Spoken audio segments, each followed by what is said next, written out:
Hi guys, good morning. Nandito ako sa kitchen again for this munggo. Ipapakita ko lang paano ko lutuin ang munggo with bakala. Bakala ang tawag ko doon sa daing na malaki. Yung fish na malaki, ewan ko kung anong isda yun. Papakita ko mamaya ang ingredients.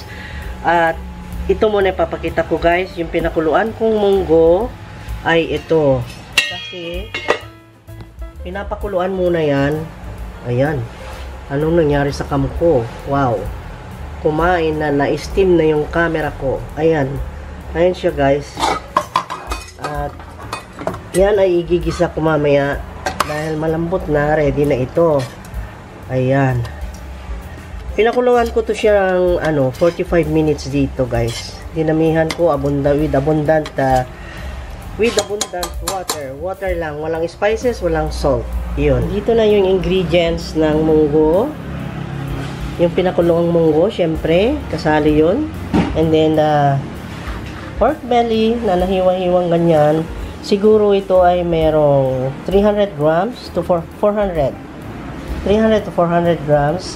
And then this one, the kamatis, tomato, ginger, garlic, and red onions. Nahiwa-hiwa na.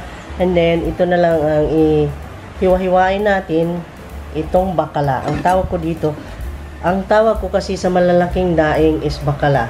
Hindi ko kasi alam kung anong klaseng isda ito, pero this is surely a salted fish. Daing yan. Tapos, meron siyang moringa. Ito, harvested from our garden. Ayan. Okay, let's start the cooking. Sindihan na natin.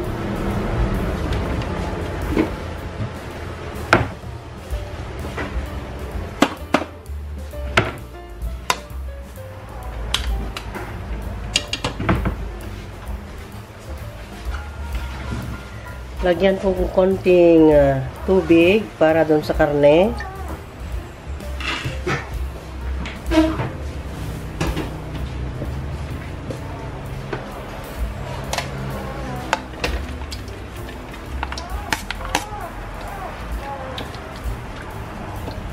Ayan. Patuyuin natin and then ano lang tawag nun? Pa-extract natin ang kanyang taba bago natin igisa ang mga spices. Ganon. Ayan na, malapit nang masisi. Ayan. Hintayin natin hanggang matuyo para masisi yung kanyang taba. And then, ma-extract yung kanyang mantika at yun ang panggisa natin.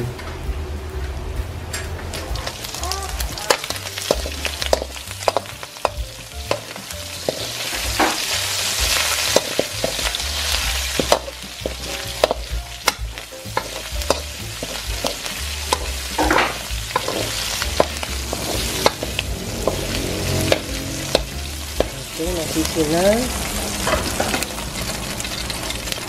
Ginger,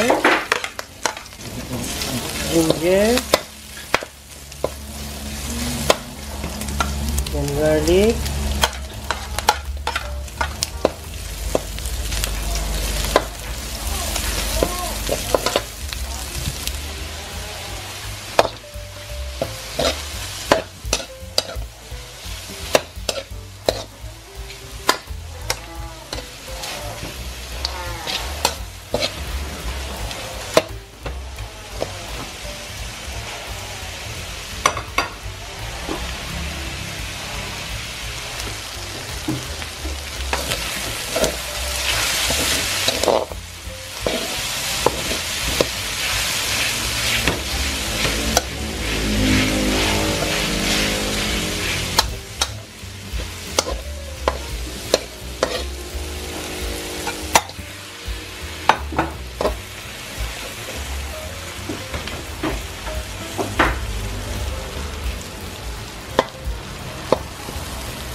Okay, ready na ito na i-add doon sa pot na merong munggo na napakulo.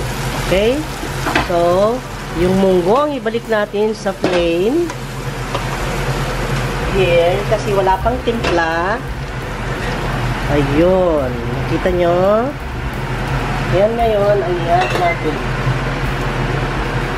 I-add natin unti-unti ang laman ng pot. Laman ng pan. I-add natin lahat. Diyan. At diyan na natin pakuluan. Okay? Yun.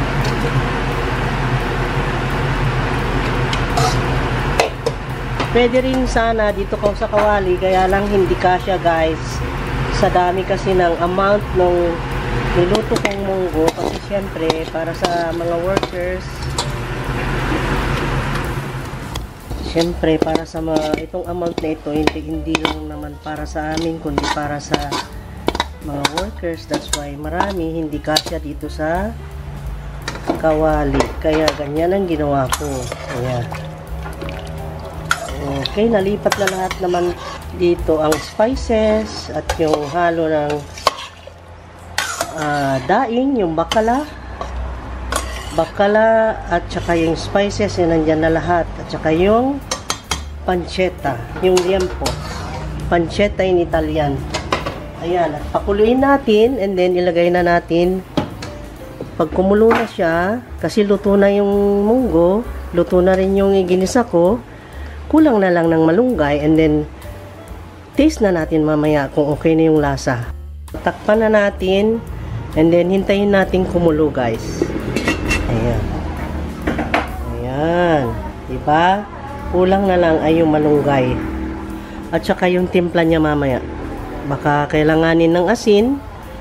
Let's add the asin, the salt. Okay. Obviously, kumukulo na kasi ayan, nakikita ang usok, di ba? So, open. Kuraw-kurawin. Stir. And then, tikman.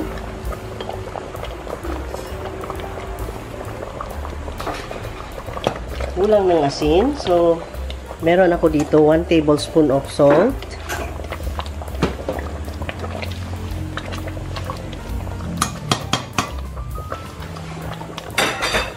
Then the pepper.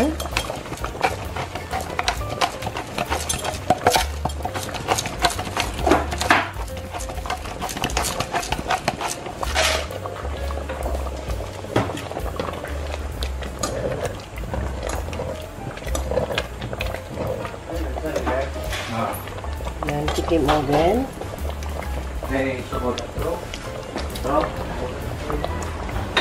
Okay na. Lagay ang malunggay. Nangingay ang paligid kasi nandyan yung worker nanghihingi ng nails. Hindi na lang pansinin guys, basta tayo magluto. Okay? Yan. May kulang pa rin ang panlasa.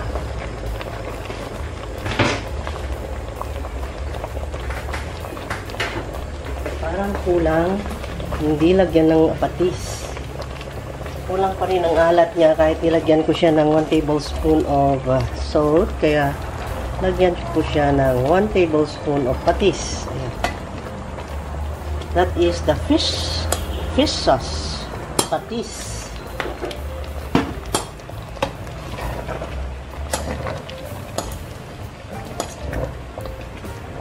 Ayan, para lang binignit. Ayan. Oh. Tikman ko ulit. Perfect. That is really perfect now. Okay, so magpapaalam na ako guys. Di ko na ipapakita ang mukha ko at medyo sinisipon ako. Hindi magandang tignan. Okay, bye-bye. Thank you so much. Please like, comment, share, and subscribe guys. And please click the bell button for you to be notified every time I upload. Okay? Thank you so much. Take care. Yummy. natin. Oh, anong masasabi mo? Nako, kain na tayo guys. Kanin na lang kulang dito, oh. Pinatikim ko siya guys para sa inyo at observe natin kung anong masasabi niya. At yung pusa ay naamoy na yung ulam kaya nagmimiyaw na kasi dahil dito sa dried fish na nilagay ko na aamoy talaga. Sorry guys sa ingay sa labas. Sorry. Okay guys. At yan na. At magpaalam ka na at i-close ko na to. Kain tayo na. Bye-bye. Oh. Thank you so much. Like, comment, share, and subscribe, guys.